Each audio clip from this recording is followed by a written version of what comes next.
Всім привіт! І бачите, от нова версія Майнкрафта вийшла 1.17.11.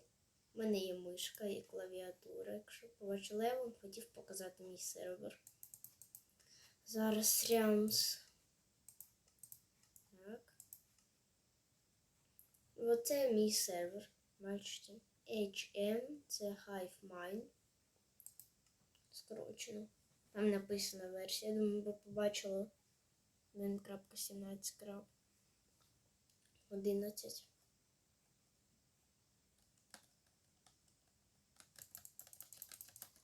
От гляньте. Бачите?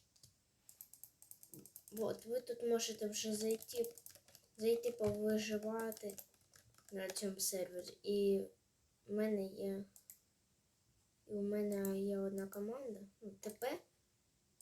Я хотів показати спавн, якщо я його не забув поставити. Але коли ви вже зайдете, спавн буде.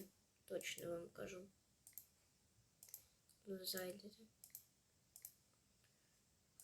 Бо він іноді може про спавн іноді не працювати. Так, зараз спавна нема. Але коли ви зайдете, тут буде такий красивий дуже спавн. І зараз поставлю на паузу і покажу вам цей спавн. От бачите, вже спавн. Я вже зайшов на сервер, вже поставив. І тут же, бачите, є отакий от спавн. Так, це не я його робив, одразу вам кажу спавн. Я знайшов, але хочу, щоб ви його оцінили від 1 до 10. Що мені треба взяти меч в руку. Оцініть спавн від 1 до 10.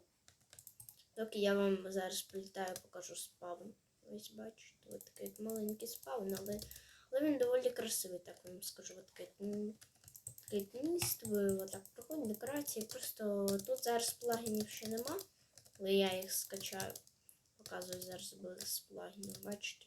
Типа ви просто йдете, отак і виживаєте.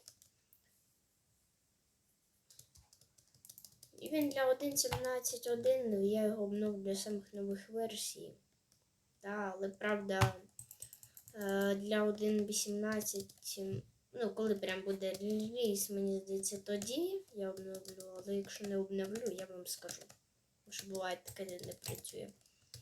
Поки що, я думаю, вам він подобається. От такий от гляньте, от такий от сервер. Тут виживання. Буде якби в обновленнях, в новіших обновленнях буде плагіни, плюс буде плагіни на привілегії, які я буду, і до нього буде магазин, а ще я в описі під відео вам кину Gmail почту для того, щоб писали там якісь питання такі. Тому заходьте, IP зараз я вам покажу. Бачите. Зараз я вам покажу IP сервера. От тоді заходимо. Якщо IP сервера HiveMine, от бачите, HiveMine. Бачите, от 199, тому заходьте, грайте, все окей у нас. А ще хтось знав взагалі про оце от. Чесно, напишіть, хто знав. І усім па-па-па-па. Па-па. Па-па.